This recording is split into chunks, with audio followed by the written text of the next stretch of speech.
Welcome back to our next section, which is Design a Database Solution. Our lesson breakdown is going to be talking about selecting a database platform, Azure Data Storage Solutions, database service tier sizing, dynamically scaling SQL managed instances, encrypting SQL data, before finally moving on to our section summary. Let's get started with our first lesson, which is selecting a database platform. There is three different types of data to classify before you select a database platform. The first one is probably the one you're most familiar with, which is structured data. It has a schema, it has tables, rows, columns, and keys, and it is used by products like Azure SQL, MySQL, PostgreSQL, and Data Lake. Then we move into semi-structured data, which is less organized than structured data and is not stored in a relational database format. They don't all fit neatly into tables, rows, and columns. They contain tags that make the organization and hierarchy of data. Semi-structured data is also referred to as non-relational or NoSQL data, and is used by products like Azure Cosmos DB and Data Lake. You'll notice that I said Data Lake twice. That's because Data Lake can hold both structured and semi-structured data. Finally, we have unstructured data, which is often files, photos, and videos. They may have an overall structure and come with semi-structured metadata, but the data that comprises the file itself is unstructured. Because this section is about databases, we will not be talking about unstructured data, so let's go ahead and start with structured and move to semi-structured data. Like I said, relational databases are probably what you are most familiar with. There is a business application that goes to an application server and therefore goes to a database. For example, let's go ahead and take a pet store. Inside the pet store, there would be a sales kiosk, a sales server, and a database that houses things like product, cost, customers, and more. Inside of that database is going to be a series of tables, and inside those tables are going to be columns and rows. Most of the time, there will be a unique ID that will also be known as the primary key for when you're querying values between more than one table. For example, the dog collar is $5 and its stock quantity is 25. For semi-structured data or non-relational data models or NoSQL data models, there are several different types to choose from.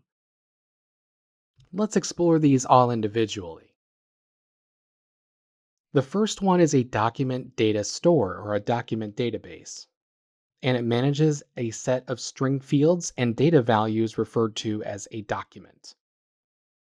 It can be encoded in a variety of ways, including XML, YAML, JSON, or even plain text. And typically, a document contains the entire data for an entity. It is non-relational because not all documents have to have the same structure. It's a free-form approach which provides a lot of flexibility. Document databases are going to be best hosted using Azure Cosmos DB. The next one is key value stores, and this is essentially a large hash table. You associate each data value with a unique key, and you store the data by using a hashing function. They only support simple query, insert, and delete operations, and it can store a lot of different arbitrary data. Because of that, it's optimized for simple lookups only or for lookup by key. Key value stores are going to be hosted on Azure Cosmos DB, Azure Cache, and Azure Table Storage. Now we have graph databases, where there's two different types of information: nodes, which represent entities, and edges, which is the relationships between each one of those entities. So for this example, we have three nodes: the employee, the department, and the employee, and we have two edges, where there is a works in edge and a reports to edge. This allows an application to efficiently perform queries that traverse the network of nodes that you have and edges and analyze relationships between the entities. For example, you could query who reports to Jim, and because of this, you can perform a lot of complex analysis quickly. For graph databases, you'll be using the Azure Cosmos DB Graph API. Column-oriented databases arrange by columns and rows. It can appear very similar to a relational database, at least conceptually. The real power of family databases lies in its denormalized approach to structuring sparse data. The main difference is that the columns are divided into groups known as column families. Each family holds a set of columns that are logically related and typically retrieved or manipulated as one single unit. For column-oriented databases, you'll pick Cosmos DB once again, or HBase and HD Insight.